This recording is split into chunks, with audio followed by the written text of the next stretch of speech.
dude. Who are you kidding? All right, so more on Coldplay a little bit later this afternoon. We got Lawrence Applebaum coming up from Royal Portrush a little bit later in the hour, but we have a trade to announce. I sound like Jerry. The Maple Leafs have acquired Dakota Joshua from the Vancouver Canucks, I believe for a fourth-round pick. Is that right, JP? A fourth-round pick for Dakota Joshua. Dakota Joshua coming home. He was drafted by Toronto. He was drafted by the Leafs. I think he's a Michigan kid. I believe he was born in Michigan. But, yeah, he was drafted by the Leafs. And, he had health issues last year, obviously, that, delayed the start of his season. His numbers were not off the charts this past year. But the year before, he had a career year. For him, he had a very good year, very productive year. But he can play center. He can play wing. He's a big guy. It's kind of like is this kind of like another Nicholas Waugh? Like, how would you describe, Joshua and what kind of role he's going to play for the Leafs? He's, because we've been talking about what Brad Treliving says, like last year it was more snot. This year it's DNA that needs to change. This guy fits the mold of what Brad Treliving is talking about. And he can be a difference maker. Like 2 years ago, when he was there in Vancouver with Rick Tocchet was really hard on him. You need to be confrontational. You need to be a guy that makes people uncomfortable on the ice. And if you can do that, you can make a difference. And Dakota Joshua, to his credit, did that and had a really good season. He had 18 goals and in 63 games, was half a point per game. But more importantly than that, it was the way that he played. He was a difficult player to play against. He was physical. He was abrasive. And so if you think about what Toronto is trying to do now and how they're trying to turn over some of that DNA, yeah, I get it. It's not 102 points Mitch Marner. There's never going to be the one-for-one replacement, but they're trying to patch it up in a different way. And if he's healthy, he has that element of trying to make people uncomfortable on the ice with the way that he plays, how confrontational he is, how physical he is. So this is going to be this is a guy who fits a role in a really nice way for Toronto. 100%. That 2 years ago, he was a really good player. He can skate, he can score, he can hit, and he's got a little bit of as you mentioned, kind of like that Marchand, Evander Kane kind of annoying presence on the ice. He's noticeable. I want to say he was with. Was it with, what's that little guy that plays for Vancouver? Luger and Garland. It was their line. Garland. Joshua, Luger, and Garland at that third line in Vancouver 2 years ago was one of the best in the league.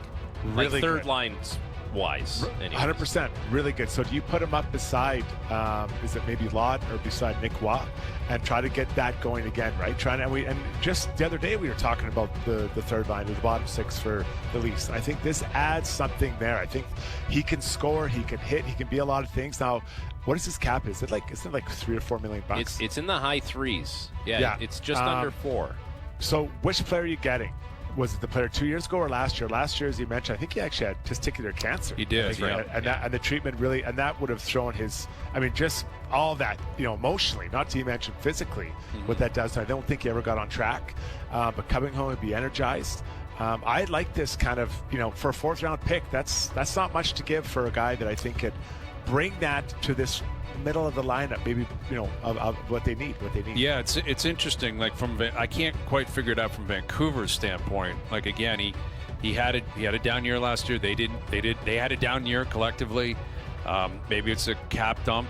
I would guess they have something else cooking. Maybe they're in on someone else, or they have a couple of other things coming, and they had to unleash somebody. But for a fourth rounder in 2028. Again, I guess a little bit surprised another team wouldn't step in and offer that and possibly bring him in. Again, because he's 6'3", he's 29 years old. Again, Nick Waugh's 6'3" and shoots right. Joshua's 6'3" and shoots left. Can play center. It is going to be interesting. These are clearly bottom 6 players. This is not a guy who's going to play in the wing with Tavares or Matthews or whatever. Up front, it's going to be Matthews and Knives, Tavares and Nylander, and they're going to figure out who else is going to play with them. Michelli's got to be up there. Michelli will be one of them. Maybe it's Max Domi is another one. They're going to work that out. But I think in the bottom 6, you mentioned Lawton.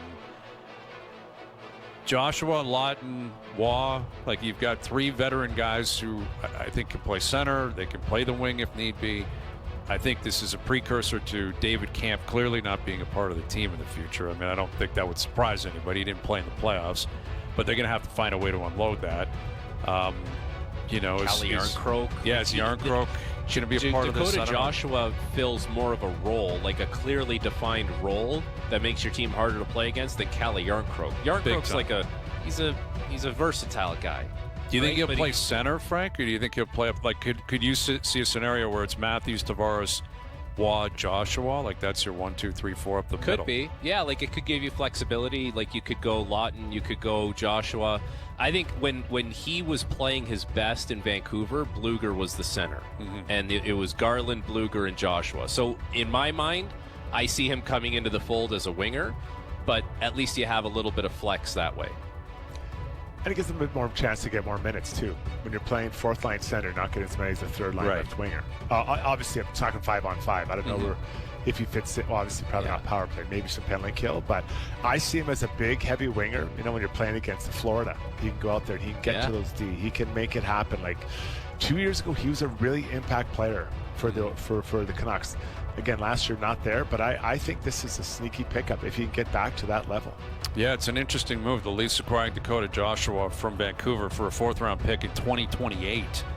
Now, again, part of that could be because he does have some term and some money that the Leafs, because Vancouver's not retaining any money that we're aware of it as of right now. Maybe that's basically what this is. It's a salary dump, effectively. Which that could be what Calle Yarncroke turns into, who is still a good player in the league that can't play.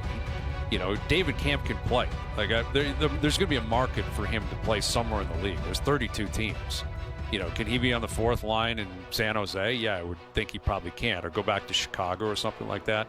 But if Joshua's getting a 4th, that's what you would expect at best. If you're going to move off those 2 guys, you're not going to get anything. Well, and now, Hayes, think about Toronto's lineup, okay? So you're going to have, let's say you have Nyes on your top line. You can have some combination now of, Bobby McMahon, Dakota Joshua, Nicholas Waugh, Scott Lawton. And, those are the guys that are more, I guess, prominent. But you have bigger framed guys Steven now. Lorentz is back. Yeah, exactly. Stevie Lorentz. You got bigger framed guys who are willing to play more of a robust kind of game scattered throughout the lineup now, where it feels like in the past it was we got our 1 guy or we got our 2 guys. Now it's everywhere now. It's on every single line if you want it to be. I love that. He can do it. That guy will be physical out of 12 forwards. It doesn't work like that. And you see it with Florida. It's player after player coming in. And being physical doesn't mean blowing guys up. Being physical can also be, driving the net hard or taking a puck wide or winning a puck battle against someone else. That is also being physical. I think sometimes as fans and media, we interpret being physical as just blowing guys up. It's not. It's winning physical confrontations, battles. And those players you just outlined, they can do it. I think Dakota, he can have a big